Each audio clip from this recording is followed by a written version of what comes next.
You're listening to The Globalist, first broadcast on the 2nd of May 2024 on Monocle Radio. The Globalist, in association with UBS.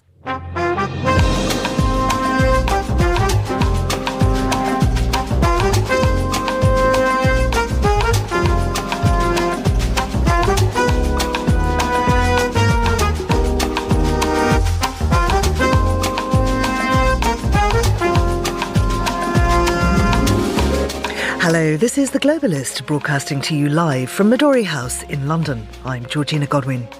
On the show ahead, we begin with Israel's plans for Rafah and talk of an imminent ground offensive. Then, another 4 years for Joe Biden means another 4 years of little Gazas all across America. And that's something I suspect the American people will keep in mind this November.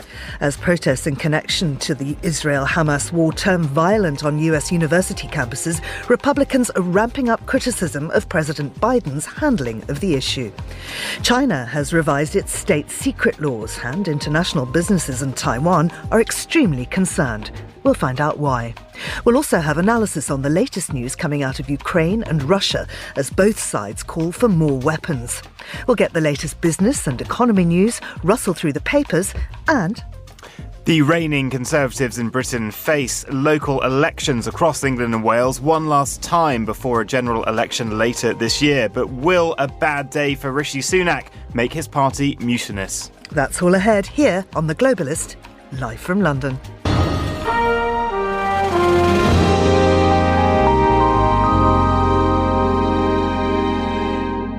First, a look at what else is happening in the news.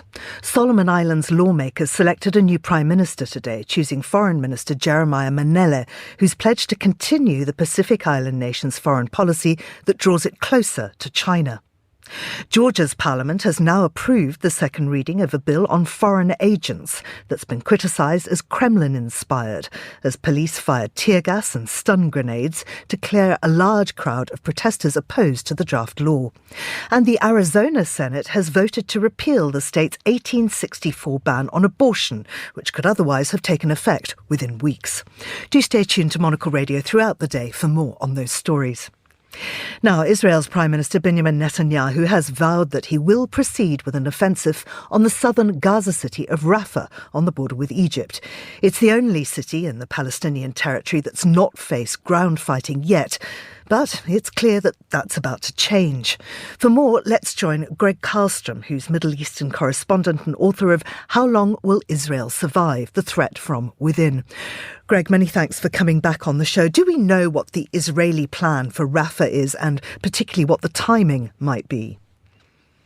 No, Georgina, we don't know the exact timing, and I think everyone feels a bit of deja vu at this point because we've been hearing for months that this is supposedly imminent, and then it hasn't happened. I do think we are closer to it actually happening now. The Israelis are doing things that they have not done in the previous few months. They are buying tents, which are meant to house Palestinians evacuated from Rafah. They are preparing to drop leaflets on Gaza telling people where they are meant to go to these supposedly safe zones in Gaza. And they're also making military plans, identifying which units would be called up, which reservists would be called up and sent into Gaza for a Rafah operation. So they are actually making concrete plans, which they have not done for the previous few months. But I think it's likely still going to be several more weeks before, A, they can call up the reservists that they need, and B, they can implement whatever plan they might have for evacuating the civilian population from Rafah. So I think it's likely to be at least a few more weeks before anything starts. And we know that there's obviously strong pushback from the region and beyond. The US Secretary of State, Antony Blinken's in Tel Aviv. What does he say on the matter?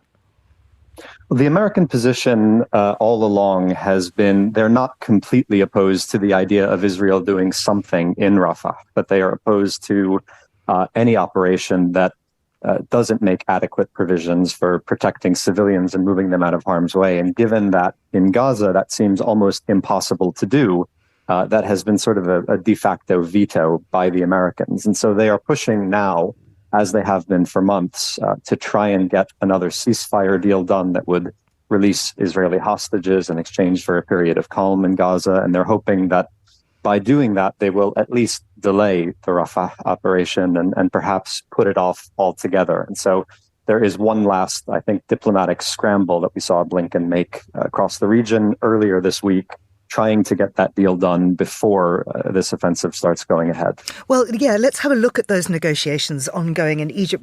Where do they actually stand at the moment?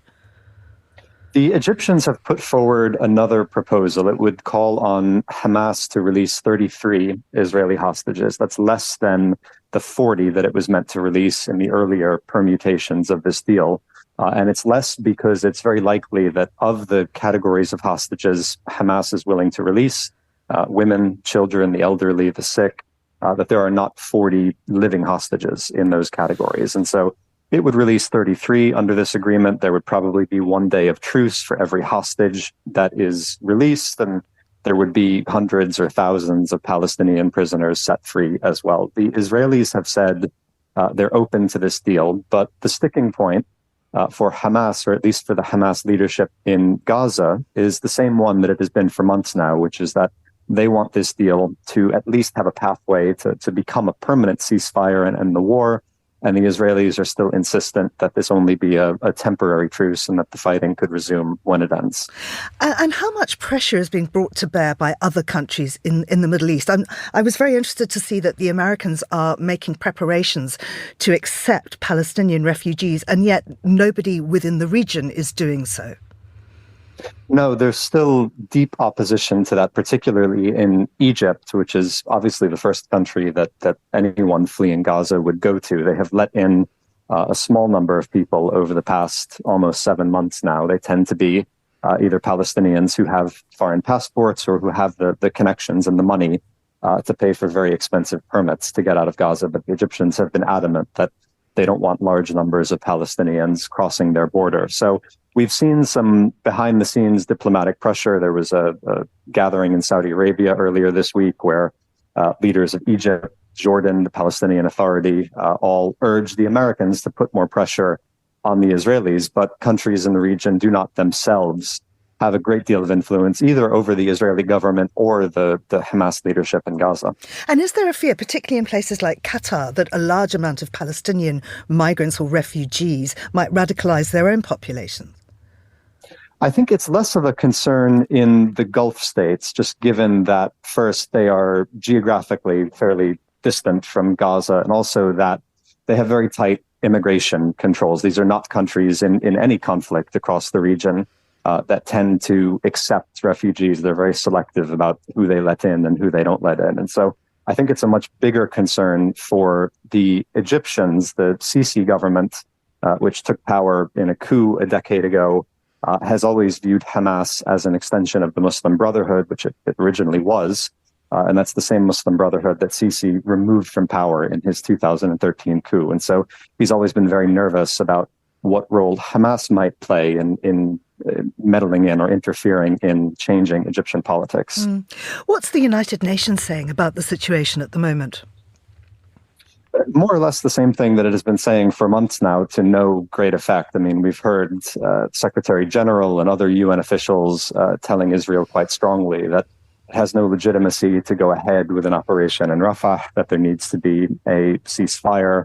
We've seen time and time again, the UN General Assembly has voted in favor of resolutions calling for an immediate end to the war, but none of those resolutions are binding. Israel tends not to listen to the United Nations. That's not just this Israeli government. That's been the case for almost the whole of Israel's existence. And so the UN would like the war to end, but it has no power to bring that about. So we know that the Erev crossings opened for the first time since October the 7th. Will that make a significant difference? I mean, is there yet even close to sufficient aid going into Gaza? The amount of aid that is going in, it's better than it was a month ago or 2 months ago, although it's still not sufficient. And this route that is meant to go from the port of Ashdod in Israel through the Erez crossing into Gaza, it hasn't really been spun up yet. So you could, in theory, move large amounts of aid in that way, but it's not happening as of yet. The Americans have begun building this floating pier that they're assembling in the Mediterranean, which they will then drag to the shore of Gaza, and that can facilitate larger deliveries of aid by sea, but it's going to take several more weeks to finish that. So there's the question of volume of how much aid is getting in, but also when you talk to Palestinians in Gaza, they say, even though they are seeing reports that more aid is coming in now than a month ago, there's a big problem around logistics and distribution inside of Gaza. There are just not enough trucks and drivers. There's not enough fuel to move all of this aid where it is needed. There's not enough warehouses in some cases to store all of it. So it's not just about getting more stuff across the borders. It's also about having a network to distribute that aid once it gets in. And Greg, can we have just a quick look at Venezuela's case before the International Court of Justice attempting to stop Germany selling arms to Israel? The court ruled 15-1 in Germany's favor, so against that filing. But it wasn't, I would say, an exoneration of arms sales to Israel. The court's ruling, it was fairly narrow. They found that, first, Germany isn't selling significant amounts of weapons anymore to Israel. What they're selling has declined significantly in the past 2 years, and that what they're selling is primarily defensive weapons rather than offensive weapons. And so they ruled that because of the decrease in arms sales, and also because Germany said it had policies in place meant to prevent the sale of arms or the use of arms in complicity with war crimes, that those could go ahead. So the court not finding that it's fine for any country to sell arms to Israel. It was a very narrow ruling about a country that primarily sells small amounts of defensive weapons to Israel. Greg, thank you very much indeed. That's Greg Karlstrom there. And this is The Globalist.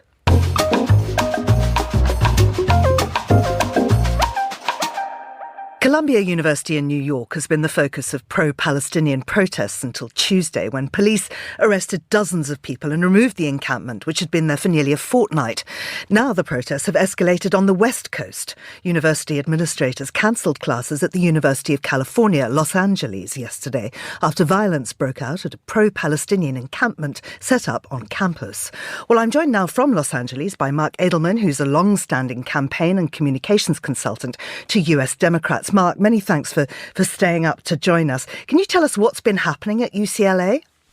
Well, good morning, and thank you for having me. The situation tonight looks a little different, I think, as sort of viewers are probably waking up across the world. The Los Angeles PD has declared this a legal assembly now, and if you are able to watch on TV, you will see that there are a number of safety officers, police officers that are sort of changing the tone, I think, this evening for what will probably be a likely removal of many of the people that have been encamped at UCLA over the last couple of weeks, and certainly the violence that occurred overnight here in Los Angeles. What exactly do the students want? Well, I think it's a loaded question. I think that there are a lot of.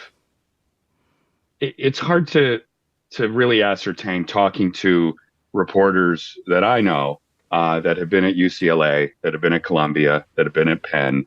There are a lot of people that are actually not even students of these campuses or part of that community, and I, trying to articulate where and what these people are trying to actually accomplish, because they're not talking to the media, certainly here at UCLA.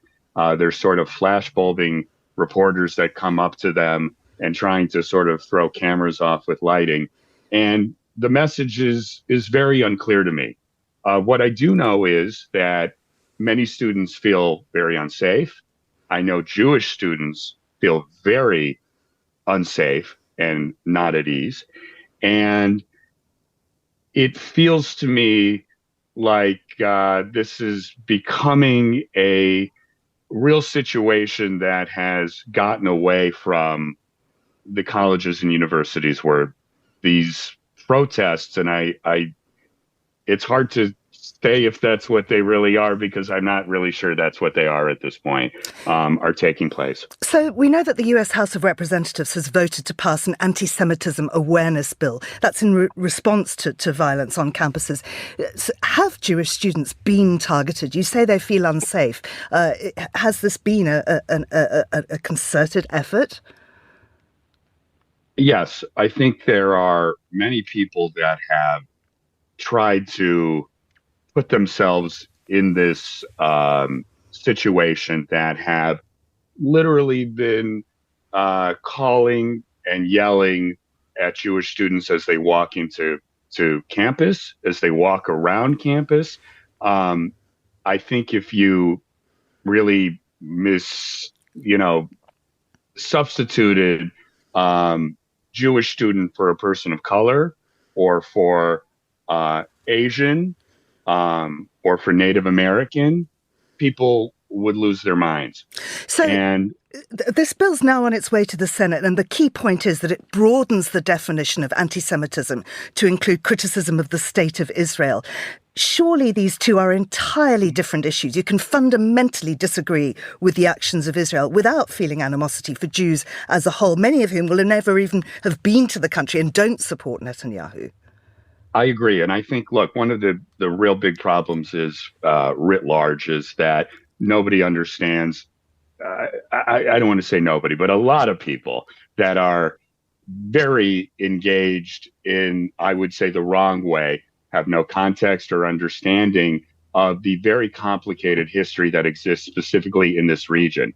And I look at what happened in Congress today, and that's great. Congress can pass a bill. They can, try and get it through the Senate, try and get it to the president's desk. But, that is politics by its nature can be very performative. And there's not really any mechanism to do anything that with.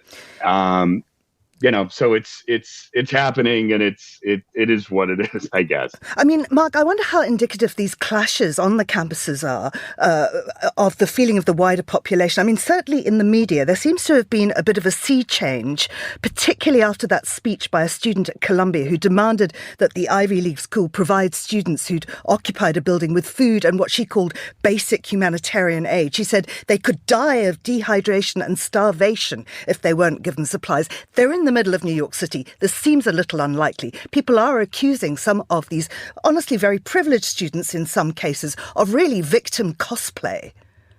Well, look, I would ask some of the people that are asking for food to be delivered as they're illegally in offices and in private campuses to, probably learn from history that you don't really get that in those situations.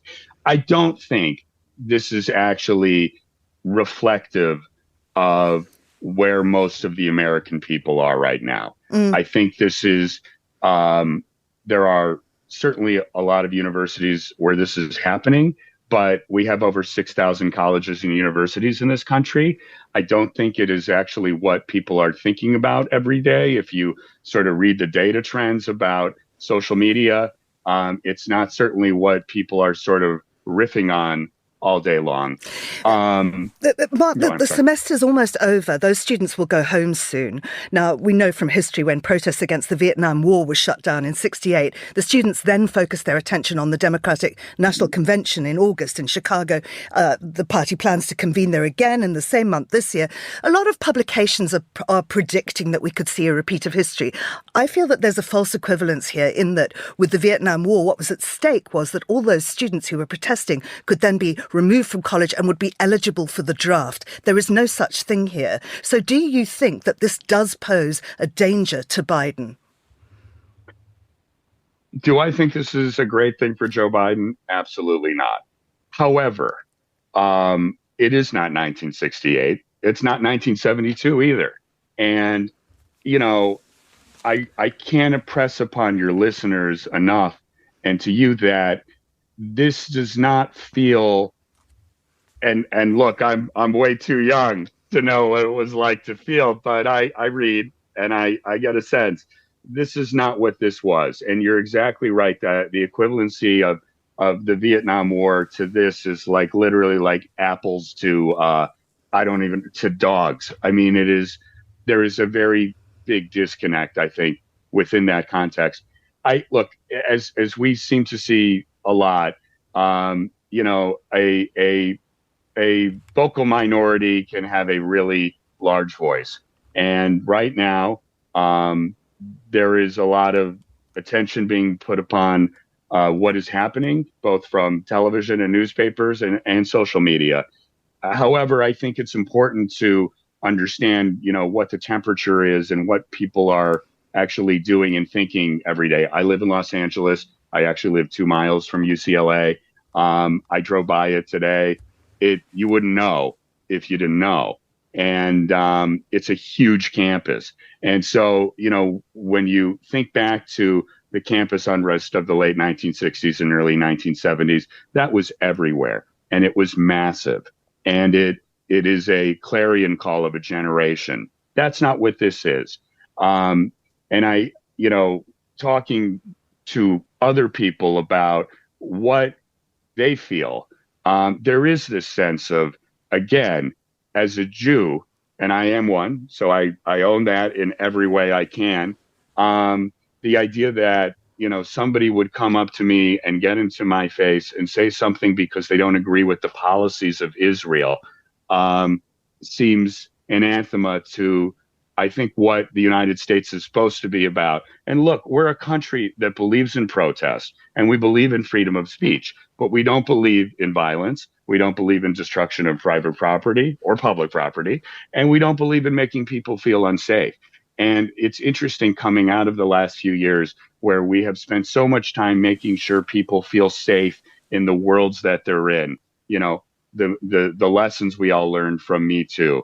And I think the lessons that we've learned post George Floyd and that we're continuing to learn, this idea that all of a sudden a huge segment of the population feels unsafe in their schools and feels unsafe if they're going to pray in a synagogue, I think is a really unsettling and difficult thing to sort of digest. Mark Edelman, talking to us from Los Angeles. Thank you very much indeed. Now, still to come on the programme. Voters across London today are likely to re-elect Sadiq Khan for an unprecedented third term as mayor. But could he be losing popularity because of a flagship climate policy? This is The Globalist. UBS has over 900 investment analysts from over 100 different countries. Over 900 of the sharpest minds and freshest thinkers in the world of finance today. To find out how we could help you, contact us at ubs.com.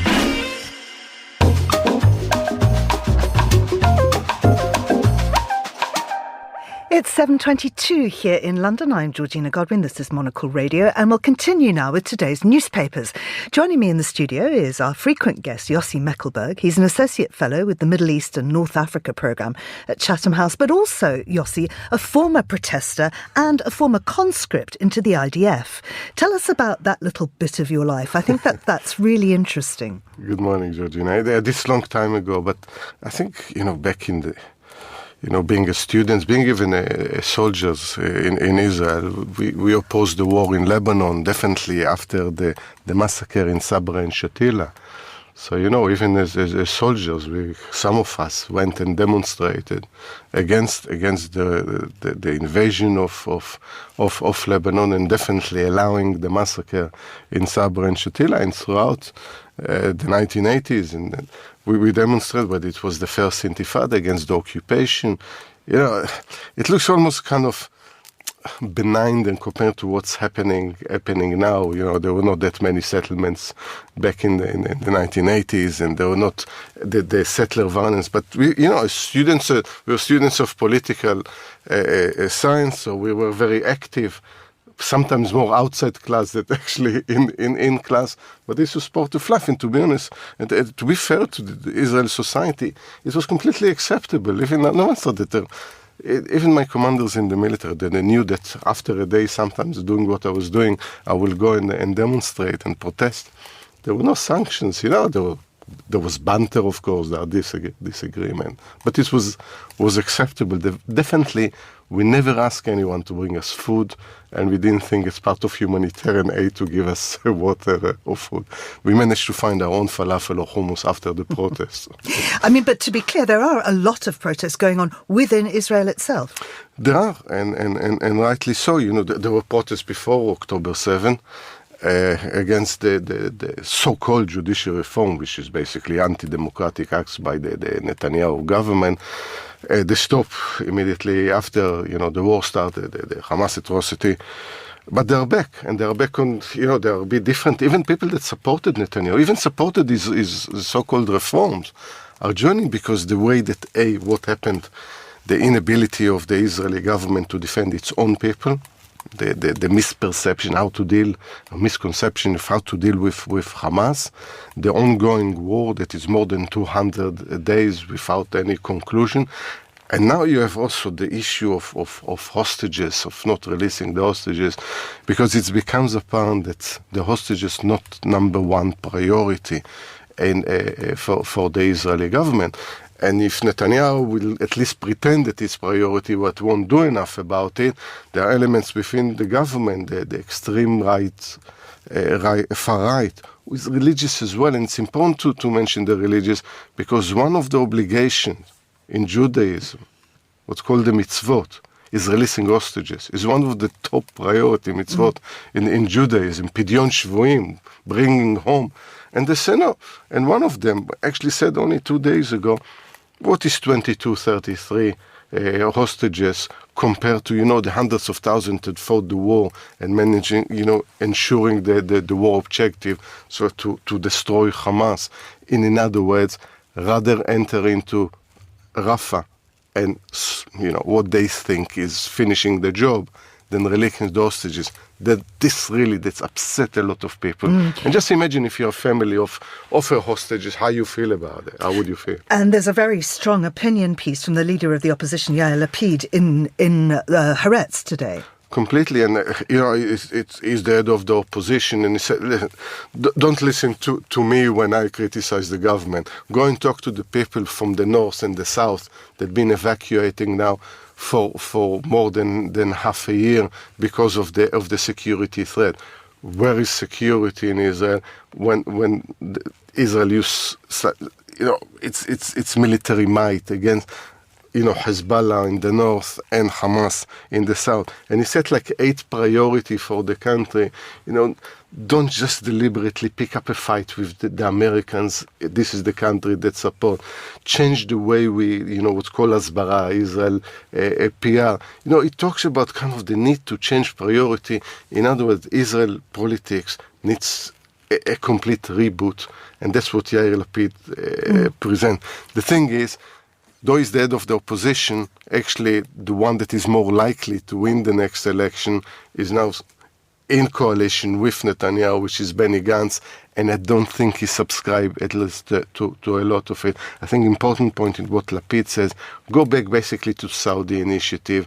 He won't dare to mention two-state solution, a Palestinian state, but at least he talk about separating, which is a code for two-state. Let's move on to the FT and British politics, because you talked about a complete change of government. Looks like we might be going that way here in Britain. Of course, we've got local elections today. I'll be talking about that later on in the programme. But one of the reasons people are rejecting the ruling Tory party right now is their asylum and migration laws. Now, the UK Home Office has begun detaining asylum seekers who are destined for Rwanda. And the FT has a big piece on this large-scale operation. And it's not just the large-scale operation. They filmed it, and there is a video there. So, as you mentioned, the local election, everyone expects the Conservatives, the Tories, to be hammered. And if they are hammered, there is an expectation that some within the Tory party will call to replace Sunak, as if they're not replaced already enough Prime Minister in the last a few years, clutching straws that this might lead them to win election. They are 20 points behind Labour, and it's consistent. And they lose every single by-election. They probably will lose heavily in the local election. So how do you consolidate the base? The base doesn't like immigrants. The base loves the Rwanda bill, though it's going to achieve anything. If, in a way, the Rwanda bill epitomizes everything wrong with this government, because A, it's inhumane. B, to kind of parading in a clip, how you stop people. However you look at asylum seeker, you might be in favor of migration, against migration, but parading them in a clip like this and not understand there is a human side. There are people, as in the case with the boats that are arriving, that are people desperate to reach some safety. And we saw the tragic case yesterday. We heard about a girl that was died on this boat. And to add to this, they show the complete incompetence because it's not going to achieve anything. At best, they're going to deal with 2,000 asylum seekers a year. Statistics from yesterday, figures from yesterday said that there is an increase of people arriving in the boat by 27%. So they don't have the answer.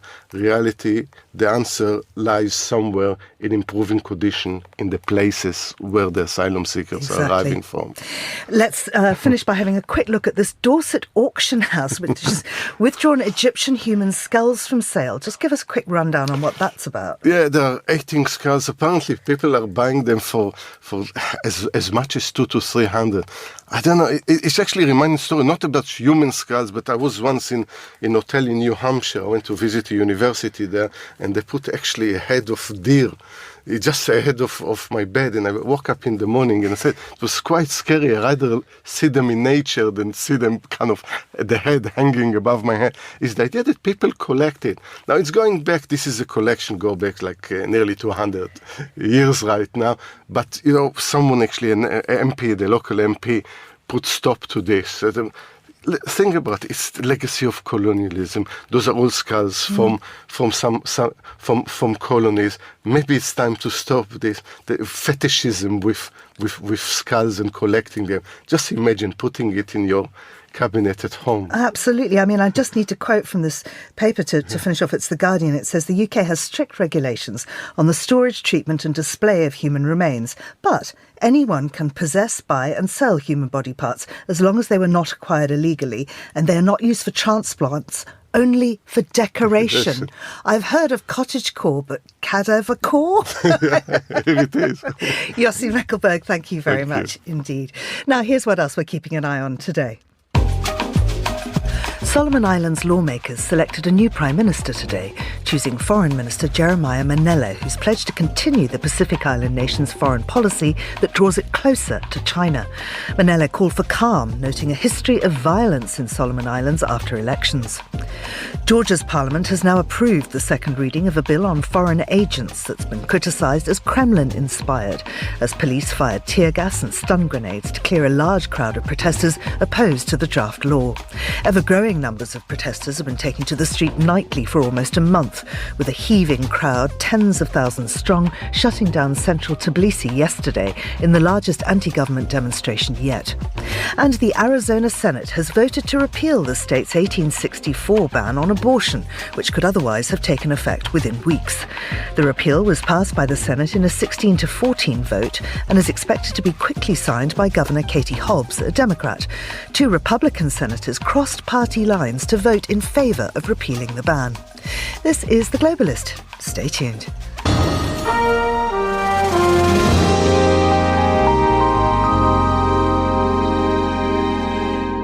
Yesterday, China enacted some revisions to its law on guarding state secrets as the government steps up the focus on national security. This has alarmed foreign companies who are worried the legislation could punish business activities and has prompted Taiwan to advise its citizens to avoid travelling to China. Well, William Yang is a journalist based in Taipei and joins me now. William, many thanks for coming on The Globalist. Why has Xi Jinping increased the focus on national security? So this is in line with his hardline shift towards strengthening his government's overall control over civil society. And at the same time, we have already seen a trend of the Chinese government becoming more suspicious of foreign interference and also foreign influence on the Chinese society. So this latest revision to the state secrets law is just the new addition to this overall doubling down on strengthening the Chinese government's tools to protect its national security since he came to power. So, I mean, I know that the law was first enacted in 1988, but what are the specific changes to the law and what impact have they had so far? We've seen a few high-profile arrests already. Right. So the revision basically broadened the scope of the definition of state secret. It included work-related information into the potential qualification for state secrets, and it also requires Chinese internet providers and also at the same time to cooperate with investigations and the delete of and provide relevant information that would be considered as state secrets. And at the same time, we know that employees of state secret related departments will also be required to go under stricter scrutiny. And currently, we know that since over the last few years, several American consulting firms have already saw their office being raided in China, and several Japanese companies have seen their Japanese employees being arrested and detained under espionage-related charges. And why is Taiwan advising citizens not to travel to go to China? Because we already have past precedents of some Taiwanese people being detained in China also under espionage-related charges for basically not really conducting anything related to exchanging sensitive information or sharing or trying to acquire sensitive information from their Chinese counterparts. And we also know that under the current government, over the last 8 years, the cross-strait relations has really worsened, and the risks that Taiwanese people face in China has also increased with China's doubling down of national security. And do you think this expansion of the law will be bad for China's international business links? Yes, because we already see a lot of American businesses or even Japanese businesses and other businesses from other countries are reconsidering about their operation in China and how the Chinese government's campaign of enforcing and putting emphasis on national security is really going to create an uncertainty for their operation and the safety of their employees going forward. And so I definitely think that at this point, at a time when the Chinese economy continues to perform weak and really needs to increase its investment from foreign countries, this kind of, at the same time, doubling down on national security is basically contradicting that effort of attracting more foreign investments. William, thank you very much indeed. That's William Yang in Taipei there. You're with Monocle Radio.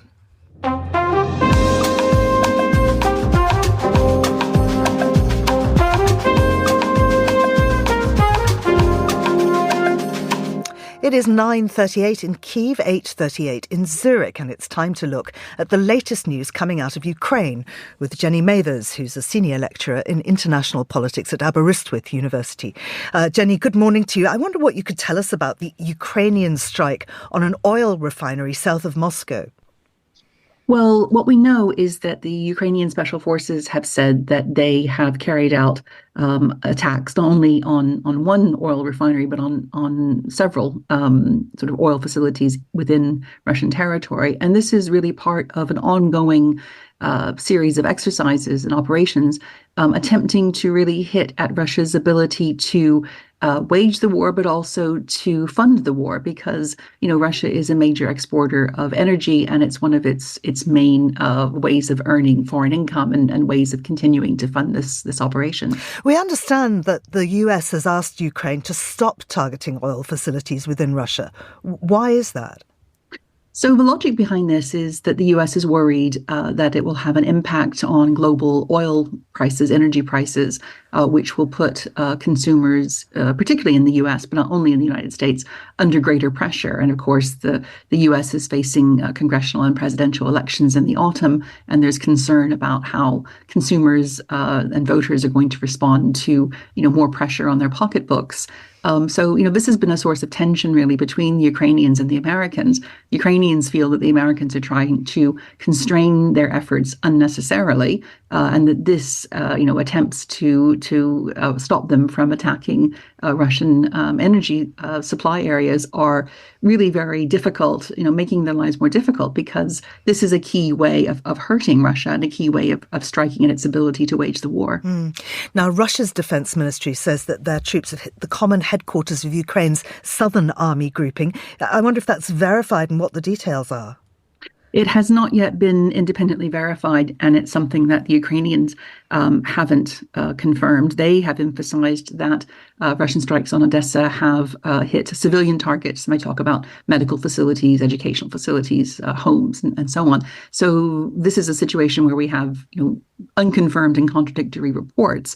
But it certainly would indicate that, Russia's claims would indicate that Russia is continuing to put pressure on, the southern and eastern parts of the area where conflict is going on. It's consistent with, over the last several months, over more and more successes really by the Russian forces, marginal but successes nevertheless, in pushing back the Ukrainians and really putting these areas under an enormous amount of pressure, trying to make some advances while there is this gap in Western funding and Western supplies. And when will those supplies arrive? I mean, the Ukrainian soldiers are stressing again and again how urgent this is. That's right. Well, apparently some have already begun to be, distributed. There were some forces, some weapons rather, that were moved to advanced stagings, in Poland and so on, so they could be quickly distributed. But, some of the things that have been promised by the U.S. will take weeks or months, and some of the things that have been promised haven't even been manufactured yet. So it's a very mixed picture. And indeed, I think Ukraine is pressing lots of different countries, all of its donor countries, to increase the speed with which it actually supplies things, not just promises them, but actually gets them there on the ground to be used. And Russia, too, needs more arms, they say. What do we know about the Russian Defense Minister, Sergei Shoigu, his order for more and swifter delivery of weapons? From who? Well, from the Russian defense industry, basically. So Russian economy has geared up to a certain extent to prepare for the war and to feed the war effort.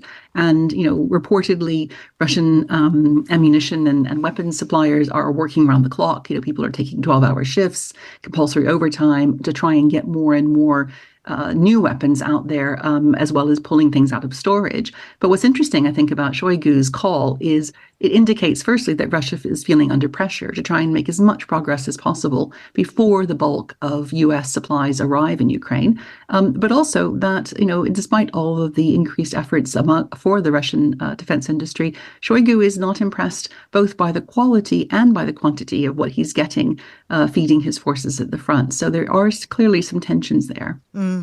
Now, the International Rescue Committee says that the situation in Kharkiv, which lies near the Russian border and is Ukraine's second largest city, is getting much worse. And now this is not just casualties, although there have been many of those, but also anxiety and mental stress.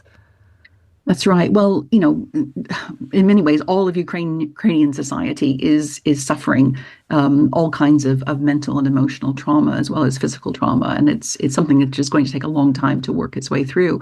But Kharkiv in particular has been under a lot of pressure in recent months. Their energy infrastructure has been hit very badly, as well as, civilian deaths and loss of civilian infrastructure in other ways. So, yes, absolutely. I think what we are realizing more and more is the extent of damage and trauma which ordinary people are suffering as a result of this war, and the fact that it's going to take a lot to rebuild Ukraine, not only to rebuild the physical infrastructure, but also to support the population after the war finally is finished. And Jenny, just briefly, I mean, both sides calling for more arms. We've got the seasons changing, it's getting warmer. Who would you say has the upper hand at present? Well, I think it's hard to say. At the moment, the momentum is with Russia because of this delay in supplying particularly U.S. weapons for several months. I think that has had an impact on the way that Russia thinks about the war and the desire to sort of drive forward and take advantage of this. And I think those efforts are going to be redoubled now that they see that the resupplies are going to happen again. For the Ukrainians, they're under enormous amount of pressure. They're having to pull back, step by step from various villages and lines of conflict in the Donetsk region, for example. They're trying to mobilize more soldiers because not only ammunition is key, but soldiers as well. So they've announced a new mobilization law, dropping the age for conscription for men, putting more pressure under Ukrainian men who've left the country to come back.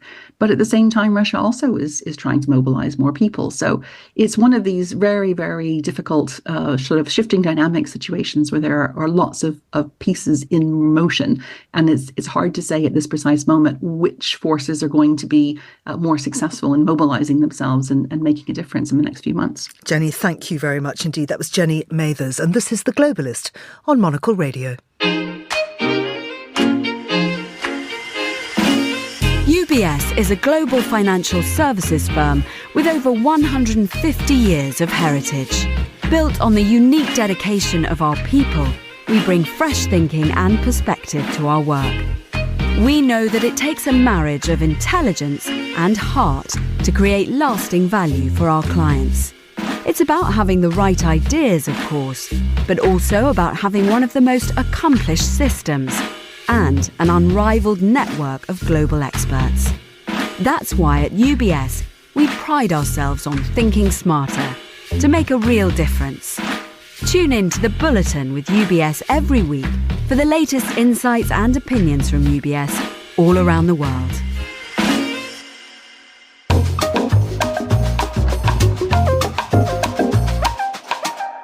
Well, it's time now for a roundup of trade and economy stories with Vicky Price, economist and former joint head of the UK government's Economic Service. Vicky, good morning to you. What is the US interest rate story? It is one of just keeping interest rates unchanged again. And I think the markets earlier this year expected there would be quite a lot of cuts in interest rates this year in the States. But unfortunately, what has been going on is, of course, that the economy is doing well. Actually, not unfortunately, it's good for jobs, good for people in the US. The economy has been doing slightly better than had been anticipated, with the result that we're now stuck still with the Federal Reserve keeping rates at the range of 5.25 and 5.50%. So no real change. Still rates staying very, very high. They've been the highest for decades. Meanwhile, let's look to the EU, which has recovered in quarter one, but pattern is unbalanced. Yes, I mean, the difference really between the US and Europe has been for quite some time that the US has been powering ahead. Well, in inverted commas, not as high perhaps as it used to do in the past, but with a lot of help from Bidenomics, a lot of money being spent into the economy, people using their savings that they accumulated during COVID to spend, and it looks like they've spent all those savings. So quite a buoyant economy to a considerable extent, also shielded from all the crises we've seen because it's basically self-sufficient in energy and so on, to a Europe which had been so dependent on Russia, of course, for gas, and also has suffered quite considerably through both the COVID period and with the energy crisis since and the war in Ukraine. So, but you are seeing finally that there is a move out of recession. The figures have been looked at again for the last a couple of quarters, and those suggest that yes, there was a recession in Europe at the end, from the middle onwards of 2023, but we're now seeing some growth in the quarter, which is certainly incredibly welcome. So we have growth of 0.3% in the first quarter, much higher than had been anticipated, which is good news. But at the same time, you have inflation actually very close to target. So we had 2.4% in April. And what you've actually got to when you look at individual countries is that there are huge discrepancies, both on the inflation rate, where you have many countries already below target, below the 2%, and also in terms of growth, where the big countries are not doing very much, like France, Germany, and also Italy. And then you have quite a lot of other, particularly Southern European countries like Spain and also Portugal and Greece doing quite well.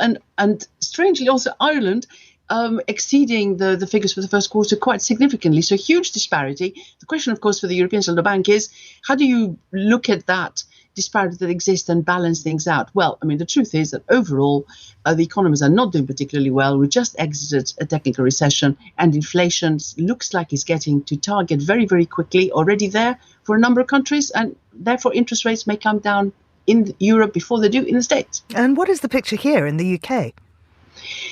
Similar, really, to a considerable extent to what's been going on in Europe, because the UK also had a recession in the second half of 2023. The economy is improving a little bit. We've seen certainly services rising quite significantly over the last few months. The output figure suggests that. Manufacturing was beginning to look a little bit better, but unfortunately seems to have gone back down again in the latest data. So that's a bit of a concern. But what you find is that, yes, there is some growth, not spectacular growth. Inflation seems to have stabilized. And I think the pressure is going to be also here on the Bank of England to cut rates before in the US. Until now, we thought we'd wait for the US and then everyone else would follow. We'd all be fine. We won't have all these currency impacts that would be the case otherwise, because obviously, if you cut first, your currency comes under some sort of pressure. Maybe that pushes your inflation up. But it looks like that pattern that we thought would happen is now likely to be broken. So Europe and the UK may well both cut in June. And just looking at property here in the UK, I see that house prices have fallen unexpectedly for a second consecutive month. Yes, but that is because, of course, the markets have looked at what's been going on in the US and the various pronouncements made even before the latest meeting, and assumed that perhaps global interest rates will stay higher for longer. And they have readjusted the UK rates as well. So mortgage rates have been going up because the yield curve has been going up. So yield prices in the bond market have been going up, or the interest, not the prices, yields in the bond market. I'm sorry, it's early in the morning. Yields in the bond market have been going up a little bit. So everything's been repriced with the result, of course, that mortgages are going up. And although house prices were beginning to improve, what we're seeing now is it seems to that period is coming to an end, and if rates do stay high for any length of time, we're probably going to see prices here decline a little bit further. And what we're also seeing, because interest rates are staying high, retail sales looked stagnant over the last month, so the consumer is being quite cautious. Vicky, thank you very much indeed. That's Vicky Price there, and you're listening to The Globalist on Monocle Radio.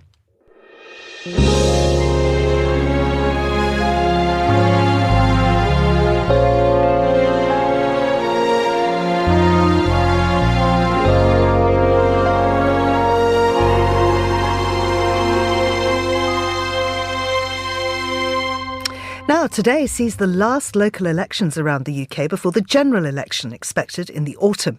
However, if the reigning Conservatives have a poor showing, Rishi Sunak might not be leading his party into that election thanks to his increasingly rebellious backbenchers. Well, to discuss why today is so crucial, I'm joined in the studio by political reporter Vincent McAviney. Vinny, thank you for hopping over from the other side of the glass where you're doing your producer duties. Many hats this morning. These are just local elections. Why are they so important? I think these are probably the most important local elections in many years because it is going to be a litmus test for Rishi Sunak. When there were local elections in these seats, so these are in England and in Wales, so we've got local councils, mayoralities and police commissions as well. The local council ones, the last time these particular councils were done in the cycle was in the Boris Johnson years, back in sort of 3-4 years ago, and they had an unexpected bounce from the success of the vaccine rollout, but also because of Boris Johnson. You can never forget, for all his faults, he is an incredibly effective campaigner. He can deliver a message. And another election taking place today, the London mayor election, he is the only Conservative to ever win that. He won it 2 terms. And Labour is, London is a Labour city. So it is going to be a reflection today on where the country is, but also Rishi Sunak and his leadership. Local elections, of course, local issues important, but I think a lot of people are wanting to turn out and give the Conservatives a bit of a kick because local councils have fallen into huge disarray. We've got many of them declaring bankruptcy and conditions particularly local things like potholes and things that they don't have money to fix anymore because of the formula and the way that the central government is controlling the way that councils can spend and raise money. The mayoral race in London between Labour and the Conservatives, I know that both you and I were lobbied by our black cab drivers this morning, who were trying to get us to say that we would not vote for the incumbent, who of course has brought in ULEZ and all sorts of things. Tell us a little about this mayoral race. Well, Sadiq Khan has been mayor for 2 terms. He's going for an unprecedented 3rd term as London mayor. And the big thing of the past couple of years that he has had to battle is to try to clean up London's air. And we already had a congestion charge that's been in place for about 20 years. You have to pay to drive in central London.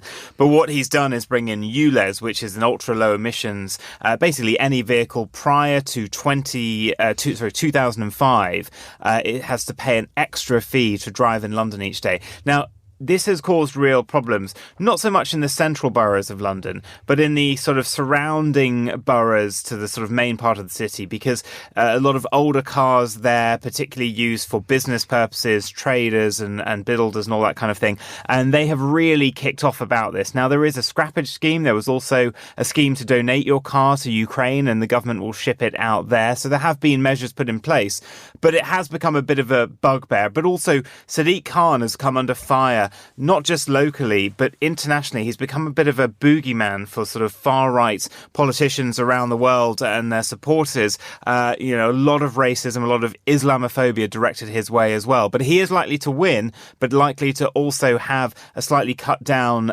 majority of the Conservatives. But for the first time, because Labour has a 20-point lead, roughly, in the national polls, he will be mayor likely in this term under a Labour government, which might make things easier for him over the next couple of years. Now, voters have to bring ID with them. Is there a danger of disenfranchisement? Yeah, this is only the 2nd time that voters are going to have to bring an ID along with them. There are very specific kinds, and there's a lot of criticism because whilst there are quite a lot of IDs, particularly for pensioners, there are very few IDs for young people to bring along and vote. So that is the issue where there are concerns. There's also, we never had voter ID as a requirement until about sort of 2-3 years ago. And there's real criticism as to why it was introduced, because there was no election fraud here in the UK whatsoever. So it seems unnecessary. But what it's actually done, particularly we've seen in smaller votes, so by-elections so far, is people are just unaware about it. And so you're getting disenfranchisement because people didn't know, they turn up to the polling station, they don't have an ID, and then they're like, well, I'm not coming back again. And that, I think, will be a test, because there are calls to scrap it ahead of the general election later this year. And when will we know the results? Well, this, I think, is a bit of a damning indictment of where things are at the moment in Britain. A lot of councils say they do not have the money to pay people to count ballots overnight. Now, that has traditionally been the way, and we'd be getting the result tomorrow morning, and people would be staying up to watch those results coming in. That is not the case. We're hearing that probably late Friday or even Saturday, we will be hearing about it. At some of the councils that are overnight are Conservative ones. What they're trying to do is we think, the counting quickly overnight still, so that tomorrow morning it doesn't seem as bad for Rishi Sunak, because they'll likely stay. But he's likely to lose about half of the council positions that are up. But the mayoralities, particularly Teesside and the West Midlands, now if he loses those, particularly a popular mayor like Andy Street, who's tried to sort of carve a niche out for himself away from the central Conservative Party, but if voters don't turn out on the Conservative flanks for them, and Labour managed to sort of pull those gains, I think Rishi Sunak could be in trouble over the weekend. His backbenchers, particularly the Suella Bravermans, the Liz Trusses, on the move to potentially replace him, and we would then be treated to our 6th Conservative Prime Minister during their 14 years so far in office. Good heavens. Very quickly, the hashtag dogs in polling stations is the one I love. Producer I'm looking hat for on. it. You asked me about this before the show started, and I have checked. Now, what the official guidance is, service dogs, so dogs for the blind, they can be brought in. It's at the discretion of local councils as to whether or not you can bring your dogs in polling stations, but no words on cats, horses, rabbits or snakes. Right. Well, I have to tell you that Bella is a massive Labour supporter. Thank you very much, Vincent McAviney. And that's all for today's programme. Thanks to Vincent McAviney and Laura Kramer, as well as Sophie Monaghan-Coombs, our researcher Gunnar Grunlid, and our studio manager Christy O'Grady. I'm Georgina Godwin. Thank you for listening.